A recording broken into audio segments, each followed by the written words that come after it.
कक्षा षष्ठी विषय विज्ञान पाठ 4 वस्तुओं के समूह बनाना, जिसमें हम भाग 2 का अध्ययन करेंगे।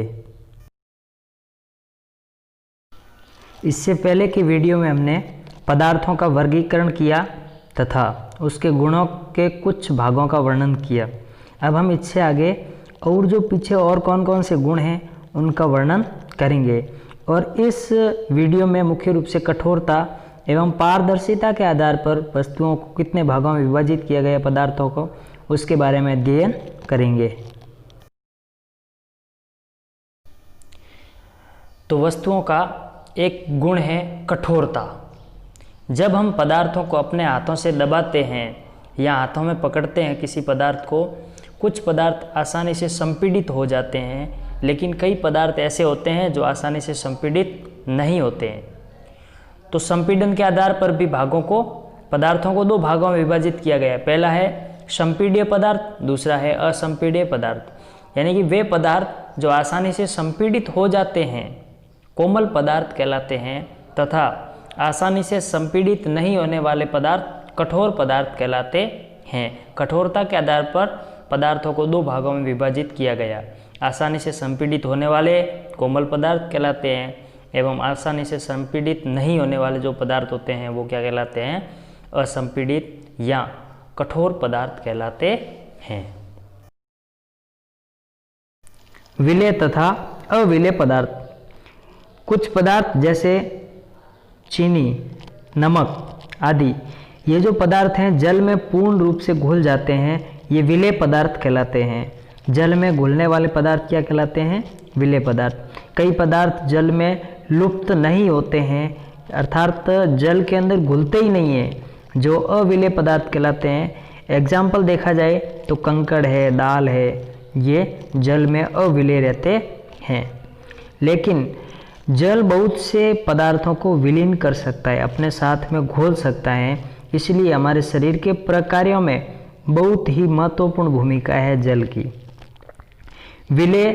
विलेयता के आधार पर पदार्थों को 2 भागों में विभाजित किया गया है, विलेय एवं अविलेय। तो विलेयता के आधार पर 2 भागों में पदार्थों को विभाजित किया गया। विलेय पदार्थ वे हैं जो जल में घुल जाते हैं, जल में लुप्त हो जाते हैं, जैसे चीनी और नमक, जिसको जल में डालने पर हमें वो अलग से दिखाई नहीं देंगे, अतः वो जल में पूर्ण रूप से घुल जाएंगे, विलेय पदार्थ कहलाते हैं। अतः कई पदार्थ ऐसे होते हैं जो जल में विलेय नहीं होते हैं, तो वे पदार्थ क्या कहलाएंगे, अविलेय पदार्थ कहलाएंगे, जो लुप्त नहीं होते हैं। कंकड़ कभी लुप्त नहीं होते हैं, दाल जैसे ऐसे कई बहुत सारे उदाहरण हैं जो पदार्थ जल में अविलेय रहते हैं, लुप्त नहीं होते हैं। पारदर्शिता, यह एक पदार्थों का गुण है। पारदर्शिता पदार्थों का एक गुण है। इस गुण के आधार पर पदार्थों को 3 भागों में बांटा गया, 3 भागों में विभाजित किया गया है, जो इस प्रकार है। पहला प्रकार है पारदर्शी, दूसरा प्रकार है अपारदर्शी और तीसरा प्रकार है पारभासी।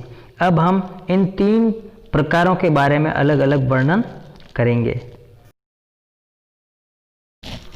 अब हम बात करने वाले हैं पारदर्शी वस्तुओं के बारे में।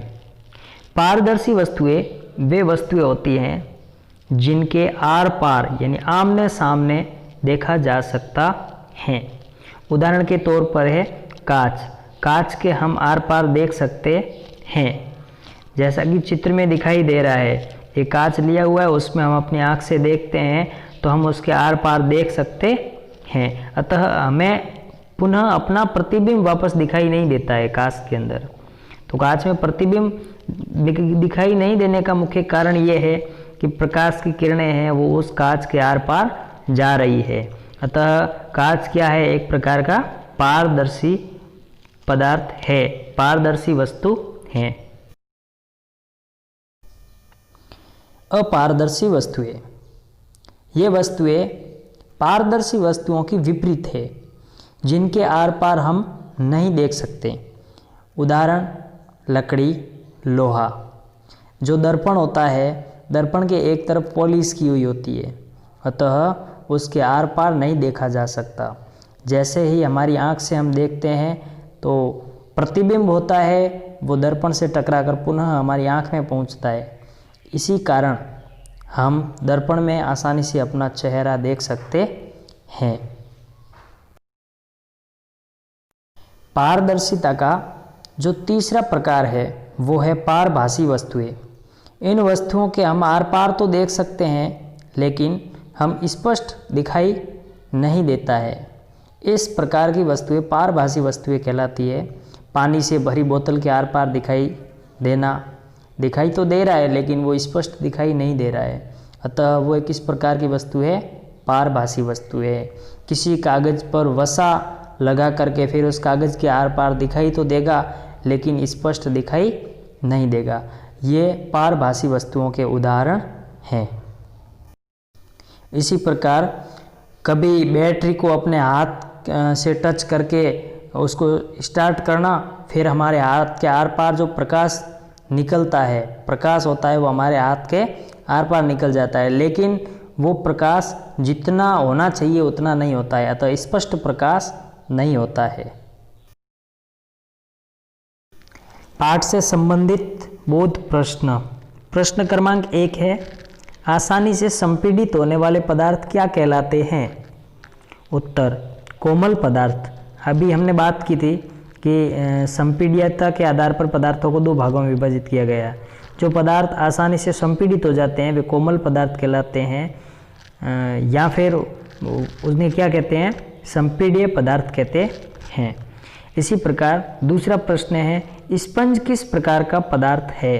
तो स्पंज है वो हम दबाते हैं तो दब जाता है, इसका मतलब वो एक कोमल पदार्थ है, संपीड्य पदार्थ कहलाता है। प्रश्न क्रमांक 3, विलेय पदार्थ किसे कहते हैं? उत्तर, वे पदार्थ जो आसानी से जल में विलीन हो जाते हैं, जल में घुल जाते हैं, उन्हें क्या कहते हैं? विलेय पदार्थ। यह विलेयता के आधार पर विभाजन का एक भाग है। विलेयता के आधार पर पदार्थों को 2 भागों में विभाजित किया गया था, एक विलेय और एक अविलेय। चौथा प्रश्न है, जल में विलीन होने वाले किन्हीं 2 पदार्थों के नाम लिखिए। उत्तर, नमक एवं शक्कर। ये ऐसे पदार्थ हैं जो जल में पूर्ण रूप से घुल जाते हैं और हमें दिखाई नहीं देते हैं अलग से। प्रश्न क्रमांक 5, कोई पदार्थ जल में लुप्त नहीं होते हैं, उन्हें क्या कहते हैं? अतः ये एक अविलेय पदार्थ है जो जल में लुप्त नहीं होते हैं, अतः अलग से दिखाई देते हैं हमें जल के अंदर, और उन्हें आसानी से पृथक भी किया जा सकता है। गृह कार्य। पारदर्शिता के आधार पर वस्तुओं को कितने भागों में विभाजित किया गया है? सचित्र वर्णन कीजिए। पारदर्शिता के आधार पर वस्तुओं के भागों के नाम एवं उनका वर्णन कीजिए। धन्यवाद।